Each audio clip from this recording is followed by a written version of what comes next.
அந்த 1.5 கோடிக்கே ஒரு நாள் முழுக்க அடிச்சாங்க லைவ்ல. இவர் வரி ஏய்ப்பு செய்கிறார். இந்த விசாரணைக்காக அந்த மாஸ்டர் படம் நடக்கிற பொழுது நெய்வேலியிலேருந்து இவரை கூட்டிகிட்டு வர எப்படி கூட்டிகிட்டு வராங்கன்னா, இந்த பக்கம் ஒரு அதிகாரி, பின்னாடி 2 பக்கம் அதிகாரி, நடுவில் இவரை உட்கார வைத்து கூட்டிகிட்டு வராங்க. நெய்வேலி டு சென்னை ஒரு 4 மணி நேரம். 4 மணி நேரம் எப்படி வந்தாருன்னா, இப்படி நடுவில் மறுக்காடு இருக்கும், அப்படி ஃப்ரீயாக உட்கார முடியாது.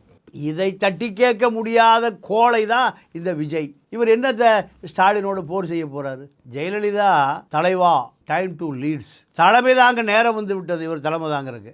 அந்த படம் வந்த பிறகு ஜெயலலிதா கூப்பிட்டு தொலைச்சிருவோன்னு மிரட்டிய பிறகு ஜெயலலிதாவுடைய காலில் விழுவதற்கு போனவர் தான் கொடநாடு போனார். கொடநாடு போனால் அந்த அம்மா போச்சல் அப்படின்னு அந்த குர்கா ஓம் பகதூர்னு ஒரு நேபாளி குர்கா அவர் சொல்கிறான், சோடுதாவ் சோடுதாவ், அந்த பக்கம் போயா, வழியில் நிற்காத இந்த முதலமைச்சர் வேட்பாளரை